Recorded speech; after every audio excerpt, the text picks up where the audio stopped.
All right. Welcome back to the Misfit Nation.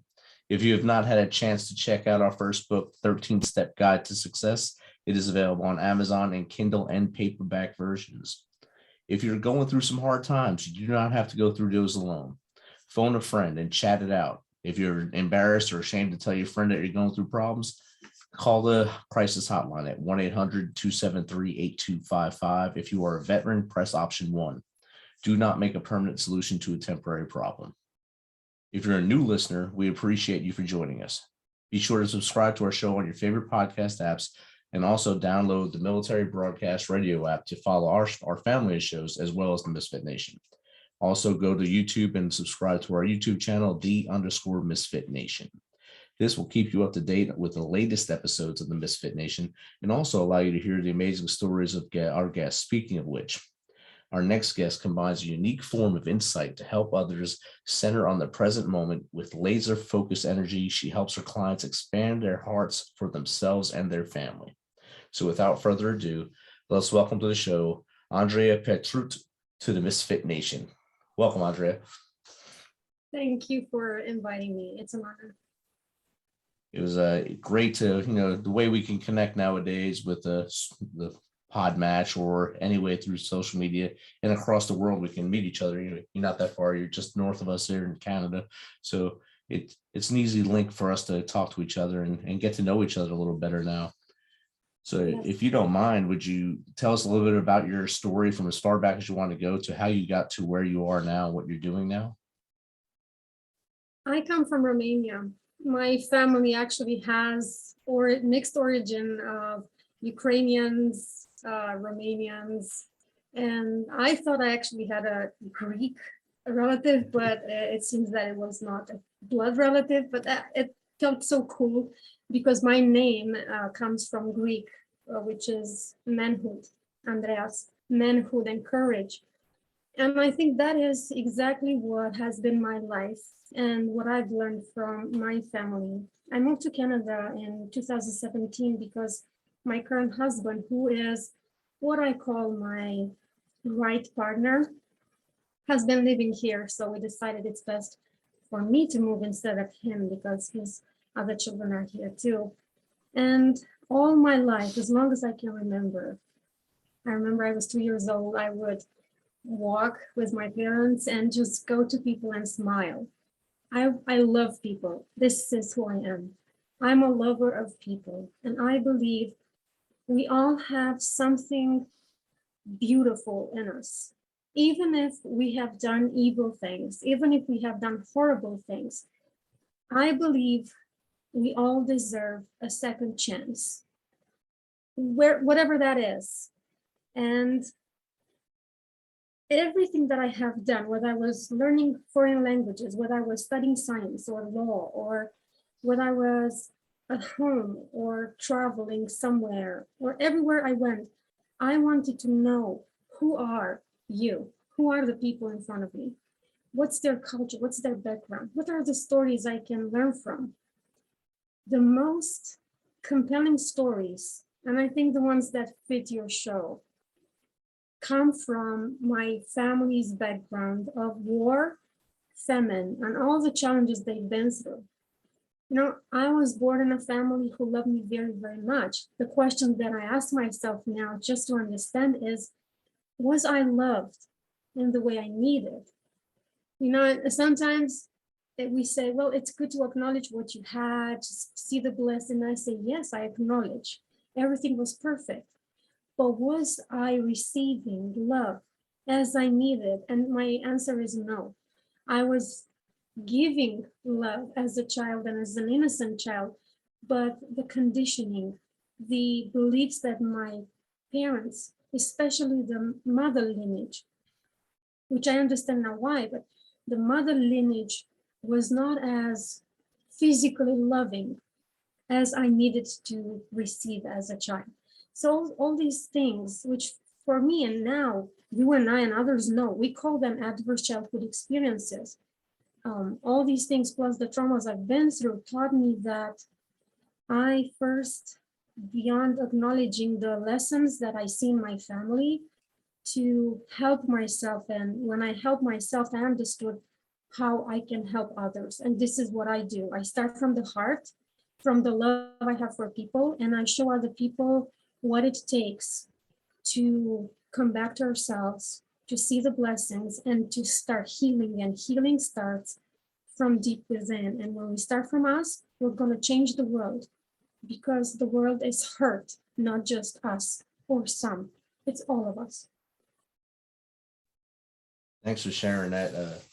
I think you're spot on with the world being hurt, and we need to start fixing from our point of view first, and then work our way out. And I usually tell people, fix your house first, then your neighborhood, then your community, then your city, and keep growing and growing until everything starts to shine again, and that'll make everyone happy at some point.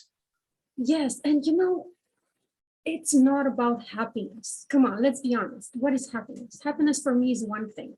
Happiness for you is another. It's about what it drives us to do. Happiness is a beautiful goal we can take, but it's not the infinite aspect of it. The infinite is what we're living. It's a finite thing. Oh, I'm happy now. So what? But what about curiosity? What about and when you said how you see the change, and I see it in the same way, I would like to add, hey, we're doing it now. You and I are sharing in a very caring, compassionate way, isn't it? Right. And you're a man, I'm a woman. And anybody can identify themselves as they want, and that's okay.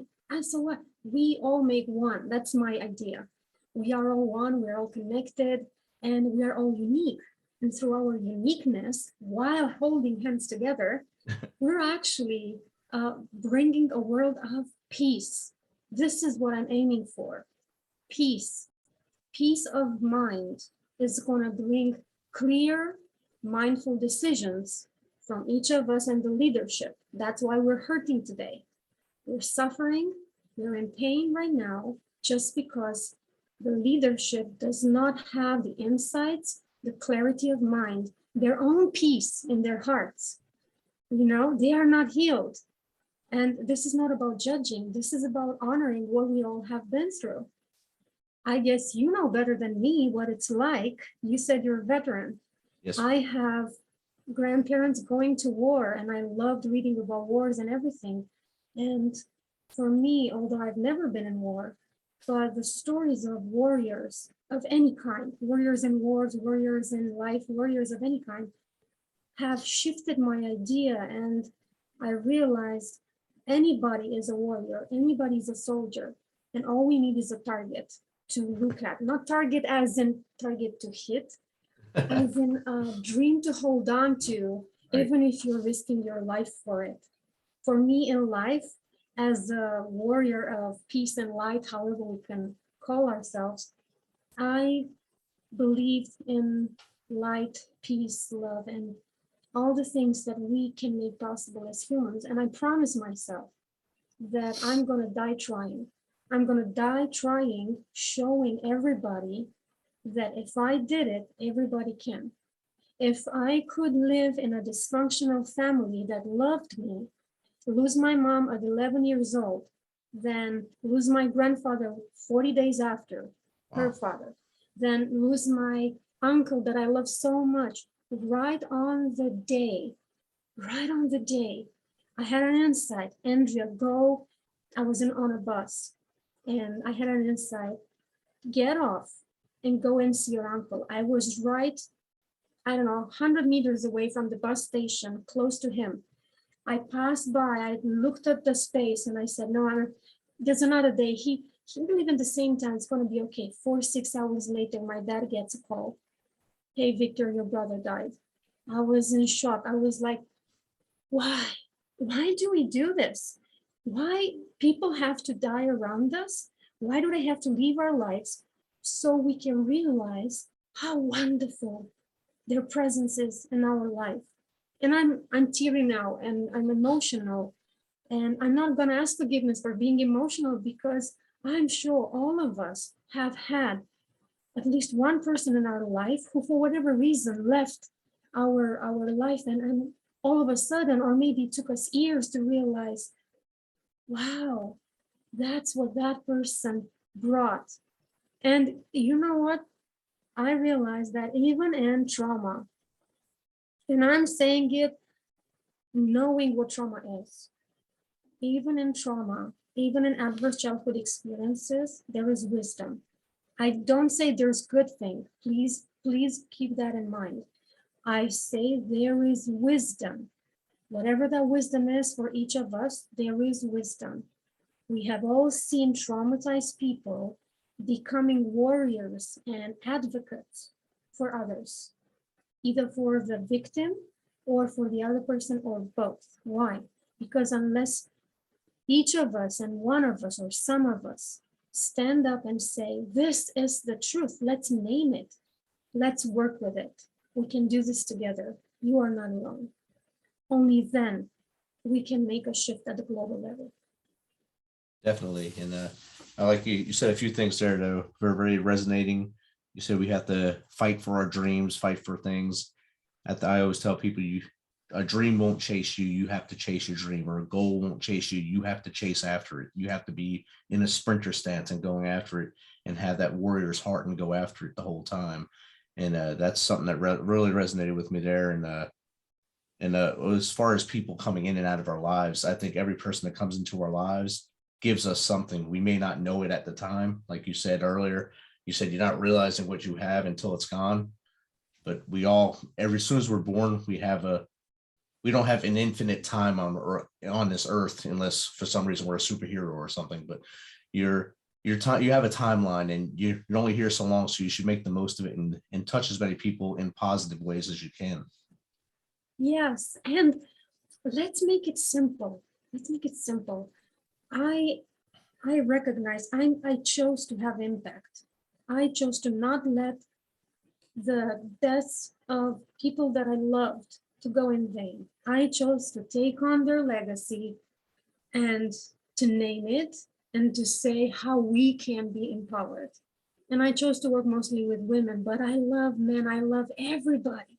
And I have boys that I'm raising like boys of the future, in my opinion. And I have a girl that I'm raising as she wants to be, like whatever we want to be, we can be, and we can start small from simply, if we have, for instance, a child. Do you have children? I have one daughter. Oh, what a blessing, right? Yes. So tell me how it was from the first moment, just the first moment you saw her. I don't know what was that moment, but when you looked into her eyes, the babies, they don't see colors or anything after they're born, but they feel, they perceive we are there. They smell us, they sense our energies, our emotions. They recognize their mother and father instantaneously after they are born. So how was it? That moment when you looked into her eyes. It was amazing. It was a long time ago, 26 years now, but it was a great day for us. A pretty long day. And she was born right at midnight, so it was pretty wild, 11:59-ish. So we got to pick which day was her birthday, and we picked the day it started.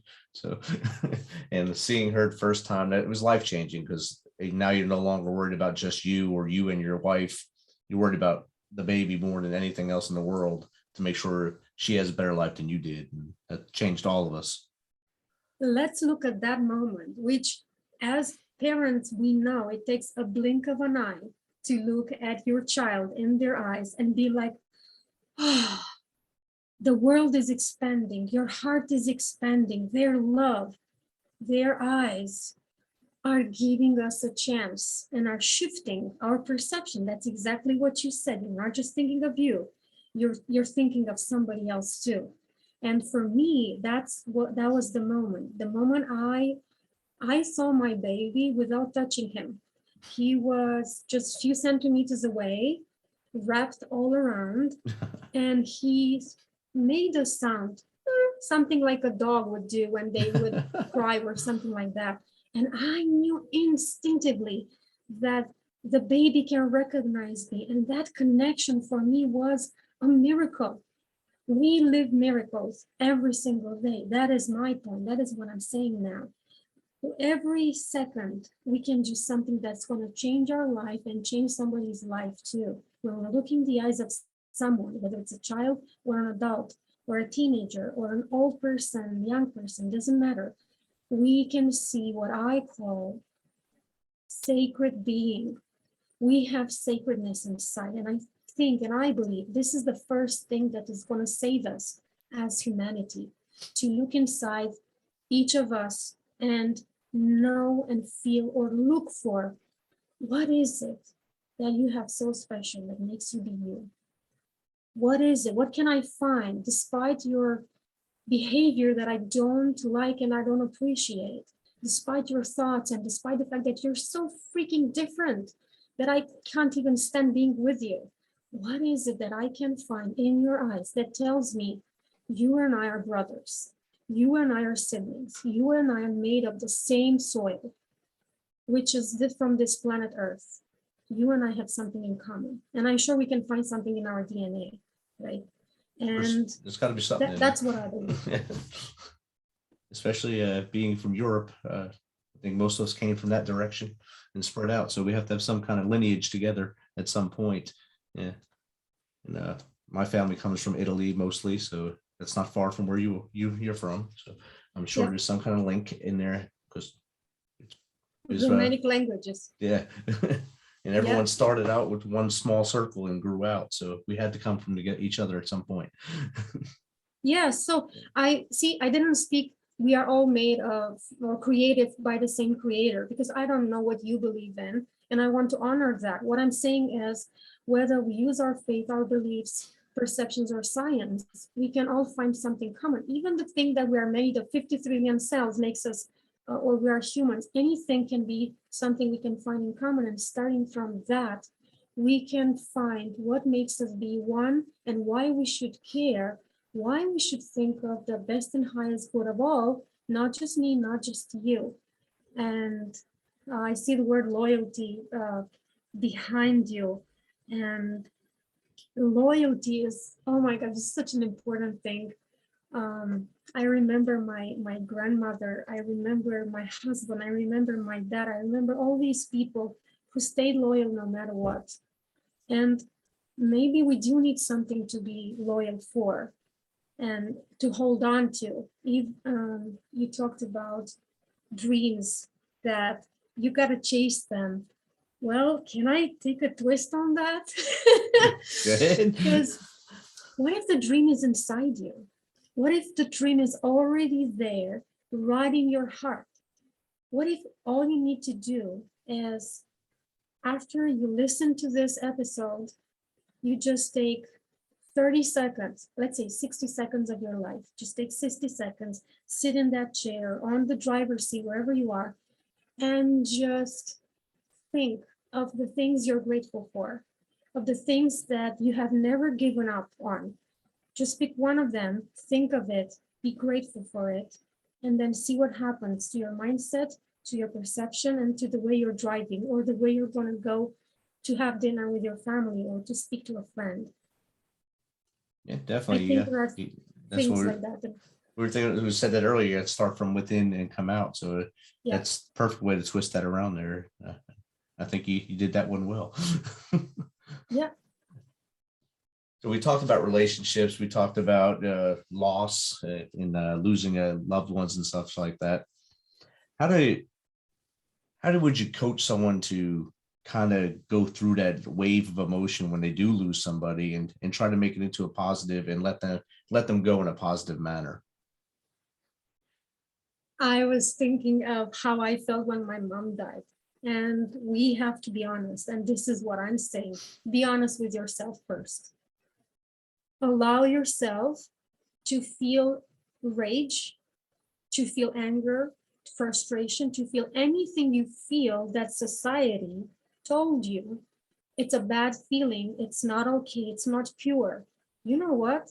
Because you feel it, it's your truth. It's what's really going on inside you. Losing the loved one is very hard, could be excruciating. What if it's your child, the one you wanted to see grow up? It doesn't matter who it is. Whatever you feel, just feel it. Write it down. Say it to someone if they can bear it. If not, allow them not to bear it. Accept that there's nobody who can listen, but I'm telling you who's going to listen, your mind and your soul. Sing it.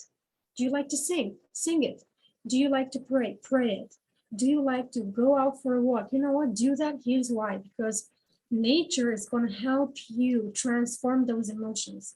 And nature always listens. A tree will never tell you, oh, please stop that. Oh, I don't want to hear that. Nature will always be welcoming. It's going to give you a song. It's going to give you some sounds in there. It's going to give you peace. It's going to listen, and it's going to give you back. You can write it down in a journal. You can write a poem. You can write a story, because you have a story. That's your story of grief, your story of losing someone. Now, did you have a chance to speak to that person in the last moments? Because if you didn't, it's worse, and you can make it better. You would ask, how's that? The person is dead. How can I? You know what? This is not about the person who is dead. It's about you. You're the one losing someone. Write them a letter. Write something like they would be there with you and for you, and they would be listening. And know that somewhere in this universe, wherever they are, and I'm tearing now because I feel that with every single person that I lost, wherever they are, there was one place they will always be in, and I know you know it, right in your heart. And when you write to them, when you speak to them, when you think of them, your heart is gonna shine. And that love is gonna make you a better human, because the world today needs people who are honest with themselves, people who allow themselves to feel. And I promise you, you will not forget, but you will be stronger. You will help other people by allowing yourself to feel, to be, to know, to share, and to just go through all the stages you need to go through so that you find peace at some point that you lost someone. And for each person, like we've said before, every person is different. Finding happiness and being happy is different, and also going through it in an adverse situation as such is different for each person. But you got to let yourself go through that whole wave of emotion and go through that. You can't go by what some textbook tells you. You have to ride the waves as they come, and show that person that you lost that you still have that emotion, because somehow they're in you and showing you that they're letting you live still while they are now no longer with us. And if I may, I just remember one thing. I heard stories, powerful stories, of people who lost someone. For instance, someone who divorced from a person, but they loved that person. And even after 20, 30 years, they still cared for that person. And you know what happened? The traumas they've been through together when they were together, they all shifted after the person died, especially when that person allowed herself to meet the loved one's family. And what happened is the loved one's family, by bonding with her, listening and allowing, actually healed more, shifted something in the air. And another situation could be where maybe, just maybe, there is a legacy that the loved one has left and you can take further. This is what I did with my mom. I tried to look through everything she had to find out, did she have a dream? Did she have a dream to hold on to? Because she bought properties. She wanted to be in a house with an apartment. She wanted to be in the mountains. She always loved nature. So I never had the chance, because she died when I was 11. I never had the chance to know about her. So I tried to figure out if anybody know about her dreams. You know what's the sad part? Nobody knew. And I'm like, how is it possible to live with right? Your mouth was like, so how is it possible for somebody to live with you for decades or whatever and not know your dreams? Right. And beyond the surprise and feeling it's appalling, I realized, what if it's me? What if it's me, the one who's going to carry on her dream. And that's why I say in my bio that I took that moment as a vision. I made my mom's death as an empowering situation. And I said, you know what? I'm going to live as long as I can so I can see my children growing up. And I'm going to help other people understand their uniqueness. And I will never let, or I will do my best not to let somebody live as in go from this life to another without being appreciated, loved, cared for, and know that at least one person in this life believed in them and saw their beauty. So that's what I do. Maybe we can take that in our lives. Definitely. And even, like you said, when you lost your mom, no one knew her hopes, her dreams for the future. Maybe you were the actual hope and dream, and she was happy with the way you were at that point, and that was her time to go to the other side and let you live that life now. And now you're pushing to help everyone else see the best in themselves and also try to make that sustainable society for everybody. Yeah, maybe. I don't know. I hope so. Yes. I'm writing my spiritual memoir, and my book mentor had an insight and said, what would it be like if you had a conversation with your mom now? Can you write that? And I started writing a chapter. I don't know if it's going to be this way, but it's something like Conversations I Never Had. And the more I started writing, the more I healed and the more I understood of what has happened with me in those moments and what I took on and the many amazing things that I lived, even if I was not aware in the moment. But in 11 years, my mom actually was a role model and she let me exactly what I needed to move forward. So could be what you said. See, and there's always lessons learned, and there's always reasons why things happen and when they happen. And I think it happened in your life. Yes, you were very young, but it also molded you into who you are today. And now you have 3 children in your house that you're also raising, giving that home education to make them the next best generation, to be the best people they can be as they grow up. Yeah.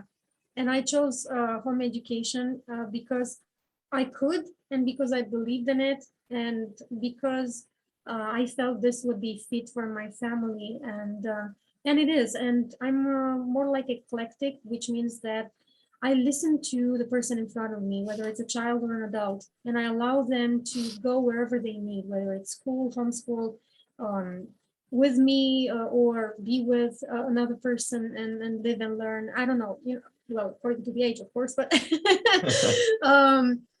and I believe that all of us have the power or have extraordinary powers and extraordinary gifts, and we are extraordinary people. We just need to find that. And if we cannot find it, if we are in such a very dark place where we don't see why we should live anymore, maybe just before pulling a trigger or doing something else, just ask one question. What was it in my life that was really worth it? Because there is something in there. There is something for which we can acknowledge our life, because nobody is here alive for nothing. Like every single one of us has a purpose, has a role, and has changed or shifted somebody's life one way or another. There is something to appreciate and to hold on to so we can move on. Definitely. And how does someone get in contact with you, Andrea, if they want you to be on their show or just to chat with you and maybe get some advice from you?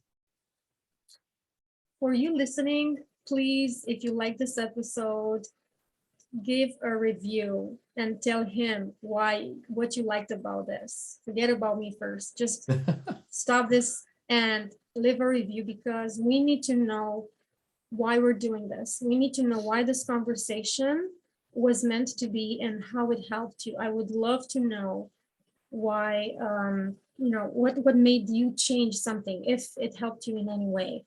And then if you really like what I said and you want more, people can find me at andreapetrut.ca. So my name, AndreaPetrut.ca. And that's where I have more interviews, articles, and all sorts of things that people can look into and see what fits them, all about empowerment and healing and how we can do better. Awesome. And if you can give someone that's going through that journey from losing someone to trying to get to the other side, what bit of advice would you give them? Be you. Be you. Please be you. Be honest with yourself. Honesty is a virtue, a value, and a principle in life that I believe we can, we should, and we need to appreciate more than ever. And it starts with you. Being honest with you, with what you feel. Doesn't matter the why, just what you feel, what you think. Put it out there, let it be, allow it to be, allow you to be you. And just set the intention of what you are looking for after losing. And if you believe in a higher power, you can ask the higher power to show you why. Why did it happen? Or at least give you a good sign for something to hold on to. And ask yourself or allow yourself to see that sign, because signs are everywhere. Just the fact that you're alive still is a sign that you have a message, an empowering message to give to the world. Please hold on to that honesty with yourself, because you're making it better. Awesome. Thank you. That's great advice. And Andrea, thank you for taking some of your time to hang out with us here and share with the Misfit Nation your tips, tricks, and parts of your journey through life. Thank you so much for having this beautiful moment together. I really loved it. Awesome. Have a good night. You too.